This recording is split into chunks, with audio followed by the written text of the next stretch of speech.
Olá a todos que estão nos assistindo. A apresentação de hoje será sobre o livro A Estratégia do Oceano Azul. O grupo é composto pela Ana Carolina, Júlia, Larissa, Luana e Sávio.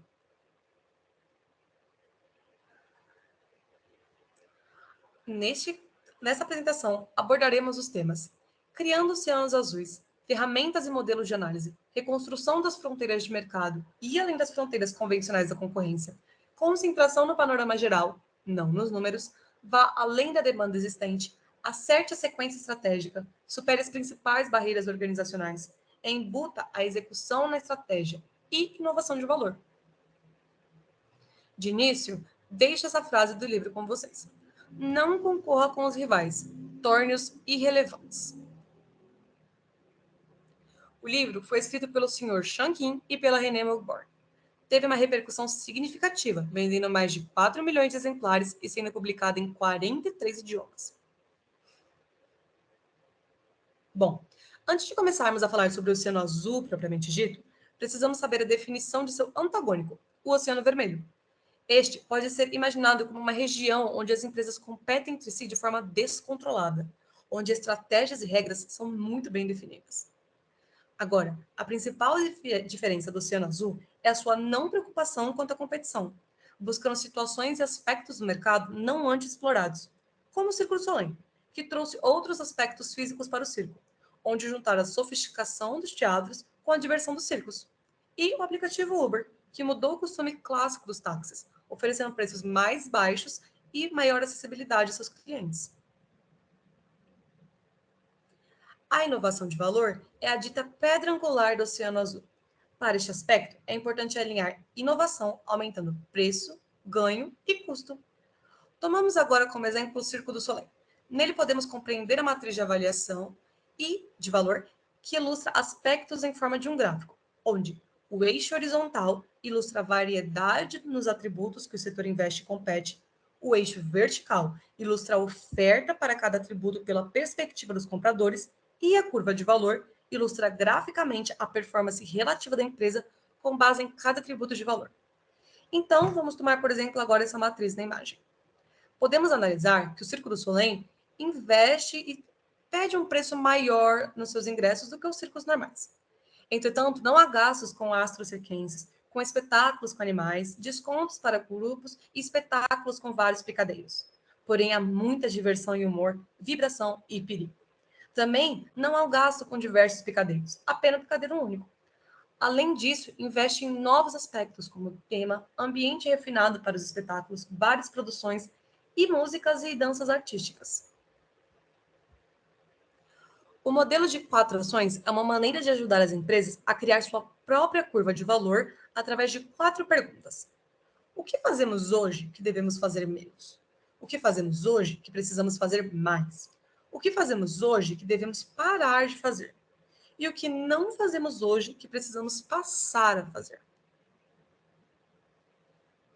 Podemos dividir em três características uma boa estratégia de uma empresa que está buscando ou já está no Oceano Azul, sendo o foco, aquele objetivo que a empresa quer passar, a singularidade, aquele diferencial da empresa, e a mensagem consistente, a mensagem que a empresa quer passar para os seus clientes.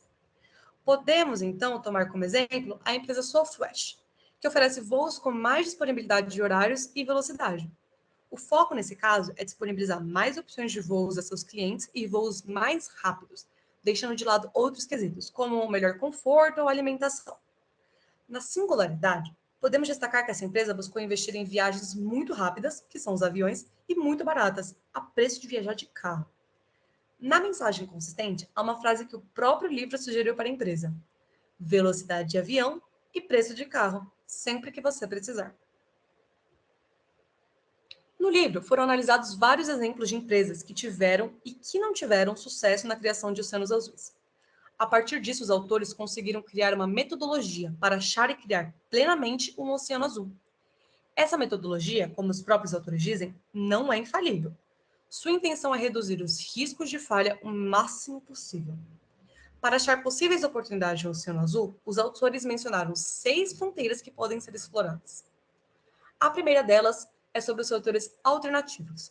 Setores alternativos são aqueles que têm formas e objetivos diferentes, mas têm o mesmo propósito: Um exemplo disso são as viagens comerciais de avião e viagens de ônibus interestaduais, que apesar de terem objetivos diferentes, têm o mesmo propósito, que é o transporte coletivo de pessoas a longas distâncias. Examinar essa fronteira significa enxergar qual a competição em um setor alternativo e ver quais as desvantagens para o cliente ou o modelo de negócios e, a partir disso, criar um novo modelo que resolva esse problema. Grupos estratégicos são grupos dentro de um mesmo setor que possuem estratégias semelhantes. Essas estratégias podem ser oferecer alto desempenho, os melhores designs e mais funcionalidades para um preço maior, que é o que as empresas de luxo fazem, ou então menor desempenho e funcionalidades, mas o preço também é baixo. Isso é o que as marcas populares fazem. Não podemos dizer que as marcas de luxo e as marcas populares de carro, por exemplo, atingem os mesmos tipos de cliente. Assim, a estratégia usada pela maioria dos exemplos citados no livro foi achar um intermediário entre esses dois modelos. Então, combinar o mais atrativo dos dois grupos, eliminando e reduzindo os demais. A terceira fronteira fala para olhar para a cadeia dos consumidores. Nem sempre uma empresa faz seus produtos direto para os consumidores finais. Muitas vezes o produto passa por um cliente intermediário, que usa para gerar algum produto ou serviço para o cliente final. Nesse caso, é possível pensar como melhorar o produto de forma a trazer maior valor para o consumidor final e assim sua empresa mais interessante tanto para o consumidor intermediário como final. As empresas podem ter duas abordagens a como elas prestam seus serviços ou produtos. Essas abordagens são emocionais ou funcionais. Funcionais são aquelas em que o produto ou serviço é entregue de maneira prática e rápida. E as emocionais são as que buscam criar um laço entre a empresa e o comprador. E seus produtos ou serviços podem gerar um alto valor agregado. Examinar essa fronteira significa enxergar se uma dessas estratégias domina um setor, e então pensar no modelo de negócios que usa a estratégia oposta para assim criar uma nova demanda.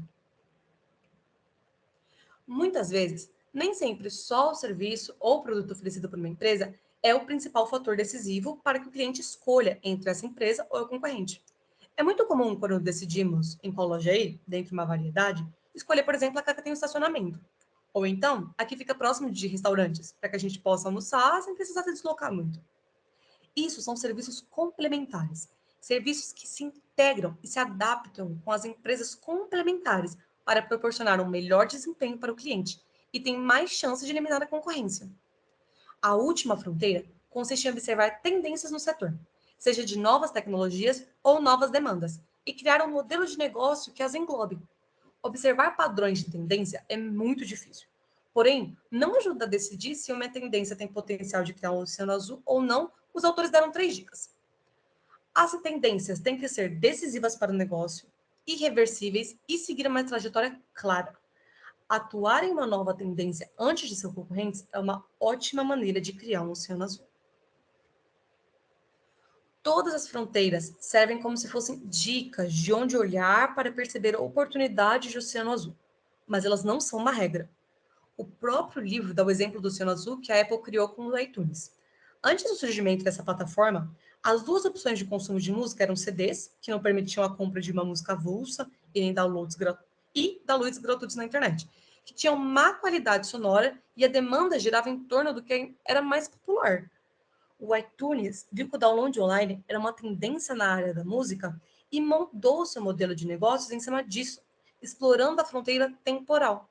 Além disso, ele achou um espaço vago entre dois grupos estratégicos diferentes, explorando a fronteira dos grupos estratégicos. Ele ainda conseguiu o apoio da indústria fonográfica, que não gostava da falta de direitos autorais que os downloads gratuitos proporcionavam.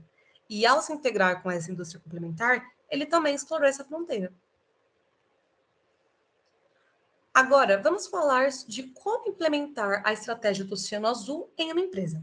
Essa tarefa é mais difícil do que parece, porque nem todas as empresas têm uma estrutura para suportar alguns dos fatores bases que a estratégia do Oceano Azul necessita. A matriz de valor pode ajudar muito na hora de começar a implementar uma estratégia do Oceano Azul em uma empresa. Por isso, aqui vemos como criá-la, para conseguirmos criar a análise de uma estratégia de qualquer empresa que precisamos. O primeiro passo é definir quais são os atributos competitivos que ficam na parte de baixo dessa matriz. O resultado final da matriz Depende de se escolher bem os pontos que valem a pena serem analisados, pois duas matrizes da mesma empresa apontando para critérios distintos podem também apontar para direções distintas. Depois disso, é preciso avaliar corretamente o valor que cada um deles representa na empresa ou setor. Nem sempre os altos gerentes de uma empresa compreendem qual é o valor que cada atributo tem para os consumidores. Então, é sempre necessária a pesquisa com clientes, ex-clientes, novos clientes, clientes de concorrentes e alternativas para ter uma ideia clara e certeira de como avaliar os critérios da matriz. Enquanto a matriz de valor ajuda a julgar a estratégia de um produto ou serviço, uma ferramenta útil para julgar o portfólio inteiro de uma empresa é o mapa pioneiro migrante conformado. Pioneiro é aquele que está desbravando o Oceano Azul. É o primeiro a usar uma estratégia de negócios que elimina toda a concorrência. Conformados são os opostos dos pioneiros. Eles estão competindo nos oceanos vermelhos, presos à comparação competitiva e à intensa concorrência baseada no preço. Os migrantes são os intermediários, que expandem a curva da indústria, mas não alteram sua forma básica. Suas estratégias se situam no limiar entre os dois oceanos. Para construir esse mapa, divide-se todas as áreas de uma empresa entre pioneiro, migrante e conformado. E depois coloca-se esses valores numa espécie de gráfico, possibilitando ter uma visão geral em um só lugar. Apesar de ser vantajoso ter vários pioneiros nesse mapa, o ideal, na verdade, é ter pontos bem distribuídos por ele todo. Porque, enquanto os pioneiros imigrantes trazem um crescimento na curva de valor de uma empresa, os conformados fazem parte de uma parcela importante nos lucros atuais.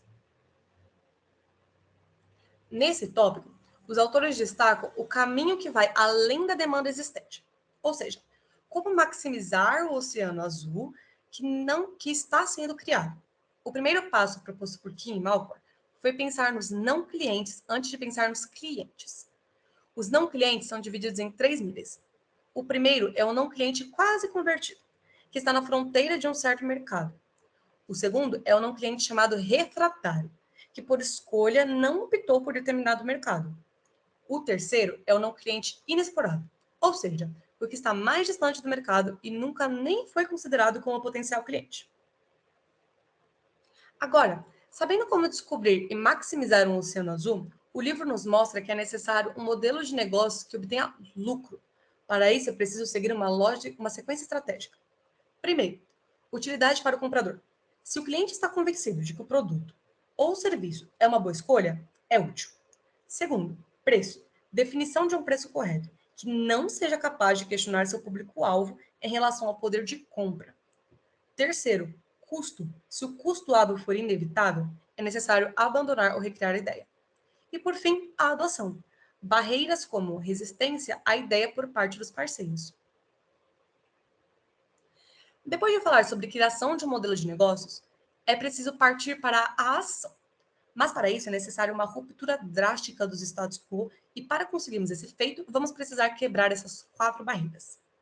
A primeira barreira é a cognitiva, em que é preciso conscientizar as pessoas da necessidade da implementação de um novo modelo de negócios e que é necessário a ação, além de entender a situação que deve ser melhorada, e um bom exemplo para saber isso é ouvir os clientes satisfeitos. A segunda barreira é a barreira de recursos. Sempre que há uma mudança, irá haver a necessidade de gastos para a implementação do novo modelo de negócios. Assim, existem três fatores que podem ajudar a diminuir os gastos. Primeiro, descobrir os pontos quentes, ou seja, ações que consomem pouco recurso, mas trazem alto potencial de ganho de desempenho. Descobrir os pontos frios, que são ações que consomem muito recurso e trazem pouco impacto de desempenho. E, por fim, saber barganhar, que é trocar excesso de recursos do seu negócio por carência de recursos de negócio de outra pessoa. Com esses três fatores, você consegue reduzir os gastos, mesmo colocando um novo modelo de negócios para funcionar. A terceira barreira é a barreira motivacional, que é conseguir quebrar a ideia de que não é possível haver mudança com poucos recursos. Neste momento, existem três fatores de influência que podem te ajudar a mudar esse cenário dentro da empresa. O pino mestre são os principais influenciadores da organização. São líderes naturais, respeitados e convincentes. Utilizando essas pessoas a seu favor, você poupa o trabalho da persuasão individual. Gestão de aquário.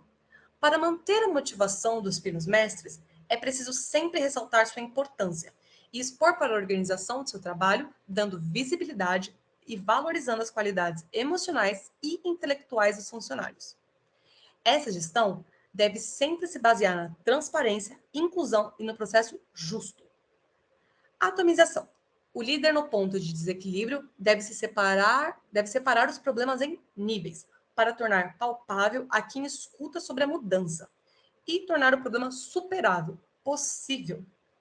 Usando esses 3 pontos, você consegue conquistar a confiança da sua equipe para partirem para a ação. A quarta e última barreira é a barreira política, que é convencer as pessoas que não gostam de mudança. E nessa barreira também existem 3 pontos de influência necessários para poder superar este problema. Primeiro, alavancar os anjos. Procura pessoas que irão em conjunto com seu pensamento para a mudança, pessoas que apoiarão ela. Em seguida, silenciar os demônios. Movimentar-se com rapidez a ponto de não dar tempo das pessoas que estão contra a mudança iniciarem combates. Por fim, infiltrar uma eminência parda. Prever o máximo de possíveis quais serão os passos que os detratores irão tomar para agir com antecedência.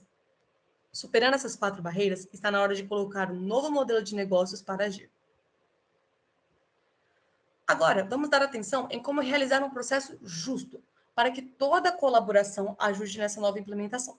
O processo justo é o 6º princípio da estratégia do Oceano Azul, que é desenvolver a confiança e o comprometimento da equipe. Mas, para realizarmos esse processo justo, contamos com a ajuda dos 3 Es. E eles são o envolvimento, aquele que envolve os colaboradores no processo, a fim de engajar sua participação. A explicação, que explica a todos sobre as decisões estratégicas, as razões e os critérios das mudanças. E, por fim, a clareza de expectativas, que é a definição de como será a organização para a mudança, o que será avaliado e como se manter com bom desempenho.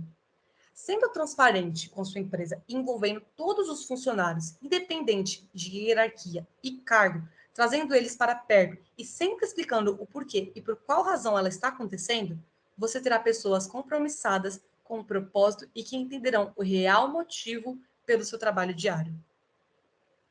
Mas então, se as realizações do Oceano Azul são tão inovadoras, por que as outras empresas inseridas no Oceano Vermelho deste ramo, ou até mesmo novas empresas, não copiam tais ideias revolucionárias? E a resposta é que elas copiam. Por isso, toda empresa imersa no Oceano Azul está sujeita a ver sua criação virar um Oceano Vermelho. Por esse motivo, as empresas devem estar prontas para criar novos oceanos azuis. Entretanto, é claro que essa cópia não acontece do dia para a noite. Estima-se que leva cerca de 10 a 15 anos para que as outras empresas comecem a se apropriar das ideias. Isso acontece porque, primeiro, no início, as empresas ficam com o pé atrás e não acreditam no sucesso dessas ideias revolucionárias. Também há a necessidade das mudanças de valor das empresas. Muitas vezes, tem as patentes que impedem de reproduzir as tecnologias, além da imagem negativa por conta do plágio. Dependendo da localidade, o mercado não vai suportar 2 empresas com os mesmos serviços. E também, o principal, a necessidade de um investimento de capital maior. Bom, esses pontos atrasam, mas não impedem a apropriação de ideias. Por isso, quando as cópias começarem, é necessário que as empresas avaliem a viabilidade de continuar no investimento de sua invenção, ou se é preferível elaborar um novo oceano azul, pois há risco da empresa se afundar tentando proteger sua criação. Quando o assunto é visão para ações estratégicas, há apenas 2 caminhos a serem seguidos. A visão estruturalista, onde suas ações são reflexo da concorrência. Então, elas estão constantemente tentando se proteger e só visam seu crescimento para ultrapassar as adversárias. Além disso, ela ganha com a perda de uma outra, já que seu espaço de mercado só aumenta quando uma outra empresa quebra. Essa visão é a mais presente nos oceanos vermelhos. A outra é a visão reconstrutiva. Esta foca na demanda. Então, agora não é preciso agir na defensiva, onde suas ações são reflexo das ações das outras. Nessa, eles visam a criação de novos valores, criando sua própria demanda. Com isso, não há mercados limitadores. Todos os setores possuem potencial de crescimento e inovação. Dessa forma, é perceptível que essa é a visão abordada por criadores de oceanos azuis. Por fim, o grupo deseja que essa apresentação tenha agregado valor a você. Obrigada pela atenção.